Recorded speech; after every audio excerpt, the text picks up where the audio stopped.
दोस्तों नमस्कार, सभी को सलाम। दोस्तों कुछ कल से ही काफ़ी फ़ोन्स आ रहे हैं और लोग पूछ रहे हैं कि जी ये क्या किसी विदेशी नागरिक को भारत में केस लड़ने का अधिकार है या नहीं। काफ़ी फ़ोन आ रहे हैं, एसएमएस भी आ रहे हैं, लोग सवाल कर रहे हैं, पूछ रहे हैं। कोई एक छोटा सा किसी का वीडियो आया होगा किसी मुँह बोले भैया का, तो मैं बता देता हूं कि देखिए आपको काफ़ी टाइम हो गया देश को गुमराह करते हुए, देश के लोगों को कानून के नाम पर गुमराह करते हुए आपको काफ़ी टाइम हो गया। और आपको चाहिए कि ये आप सब बंद करके और आप जो है सही रास्ते पे कानूनी रूप से एक अच्छे नागरिक की तरह, एक अच्छे इंसान की तरह आना चाहिए आपको। लेकिन चलो वो आपकी मर्जी है, अगर नहीं आ रहे तो आपका अपना राइट है। मैं आपको बता देता हूं कि आर्टिकल 21 कॉन्स्टिट्यूशन ऑफ इंडिया, भारतीय संविधान का आर्टिकल 21 क्या कहता है।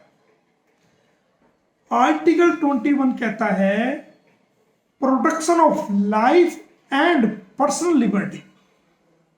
Protection of life and personal liberty, उसमें कहता है no person shall be deprived of his life और personal liberty of his life और the personal liberty except according to the procedure established by the law. The fundamental rights is available to every person, every citizen and foreigners alike. मतलब भारतीय संविधान का article 21 Bharat के लोगों के सभी नागरिकों के सभी राइट्स को, उनकी जिंदगी, उनकी लाइफ एंड लिबर्टी को, उनके हक अधिकार को प्रोटेक्ट करने का राइट देता है।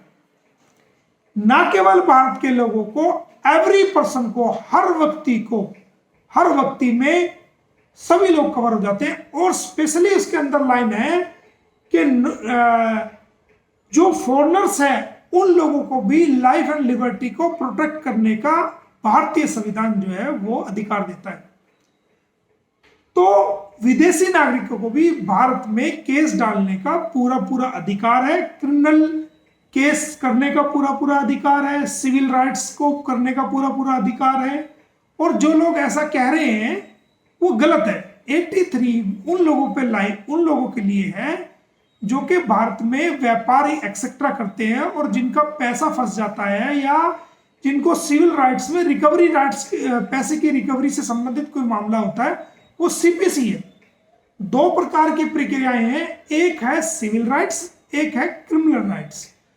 तो सिविल राइट्स में हमने मुकदमा नहीं डाला है, हमने सीआरपीसी की सेक्शन 156 की सब सेक्शन 3 के अकॉर्डिंग हमने इलाका मजिस्ट्रेट को माननीय न्यायालय में एक कंप्लेंट फाइल की है, जिसमें 156(3) में माननीय न्यायालय को यह पूरा अधिकार है कि अगर कोई पुलिस अधिकारी जिसको कंप्लेंट दी गई है किसी भी क्राइम के संबंध में, किसी भी अपराध के संबंध में, और वो पुलिस अधिकारी उस मामले में कोई लीगल एक्शन नहीं लेता, एफआईआर दर्ज नहीं करता, मामले को सही से इन्वेस्टिगेट नहीं करता, तो कुछ समय सीमा बीत जाने के बाद आला अधिकारियों को भी हमने अप्रोच किया था, बट किसी प्रकार की उसमें लीगल एक्शन पुलिस द्वारा ना होने की वजह से हमने कोर्ट में ये एक कंप्लेंट फाइल की थी 156(3) के तहत, जिसमें ऑनरेबल मजिस्ट्रेट को पूरा राइट है।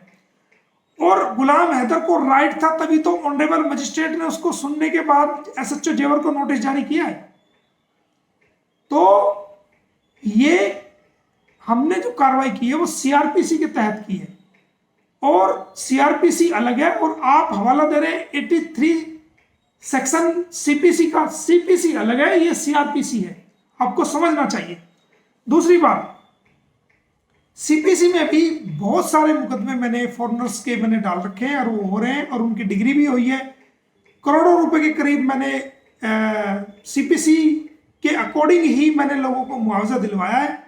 जिनके लोग यहाँ पर एक्सीडेंट में या जिनके लोग वहाँ पर बम ब्लास्ट में मारे गए थे, उन लोगों को मैंने काफ़ी लोगों को मुआवजा दिलवाया।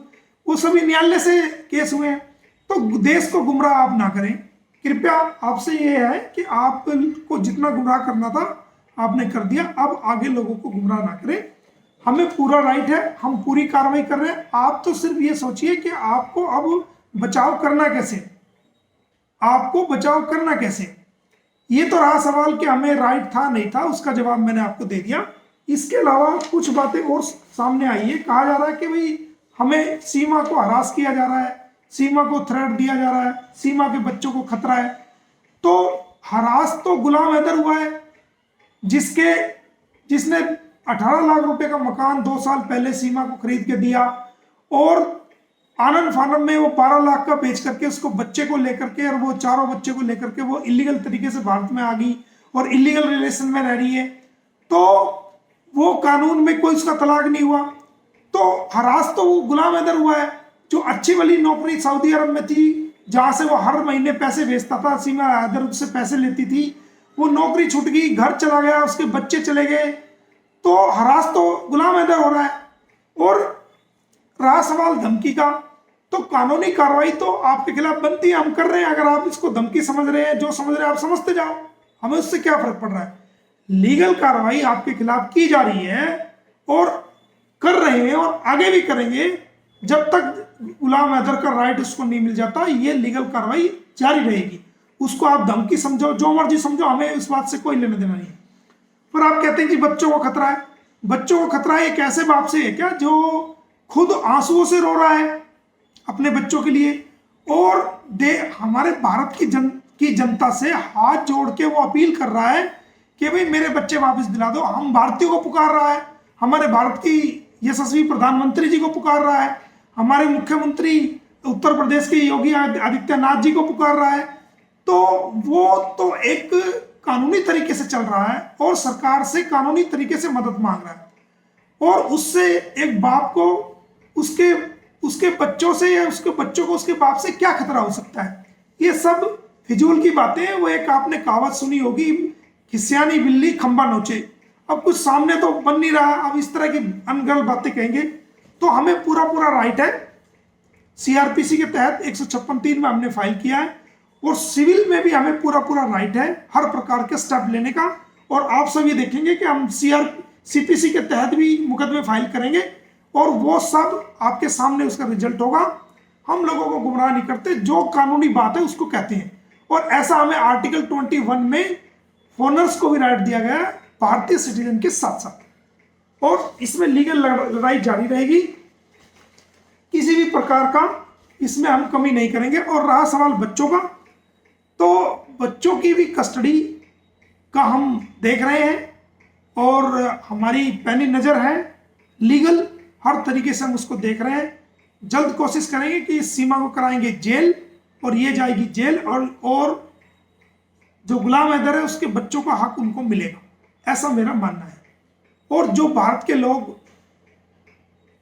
गुलाम हैदर को सपोर्ट कर रहे हैं वो इंसानियत के नाते कर रहे हैं, क्योंकि वो हर भारतीयों को, हमारी माओं को, बहनों को, हमारी बेटियों को हर वीडियो में हाथ जोड़ के पुकारता है और मदद मांगता है। वो हमारे भारत की सरकार से भी मदद मांगता है और वो हमसे भी मदद मांगता है। तो हम भारतीयों को, जो आदमी नर्म निवेदन करेगा, हाथ जोड़ के निवेदन करेगा, तो हम तो उसके लिए भाई काम करेंगे, हम तो उसके लिए मदद करेंगे, हम तो उसको हर प्रकार की कानूनी मदद मुहैया कराएंगे। आपको अच्छा लगे या बुरा लगे, तो हरास तो वो हो रहा है, आप हरास का हो रहे हैं। जल्दी आपके खिलाफ और भी आगे भी कार्रवाई करेंगे और जेल कराएंगे। लोगों को गुमराह करना बंद कीजिए। और ये देश की जनता जितना गुमराह होनी थी वो काफ़ी गुमराह हो चुकी। अब ये देश की जनता आपसे कभी भी गुमराह नहीं होगी। बहुत बहुत धन्यवाद। Thank you.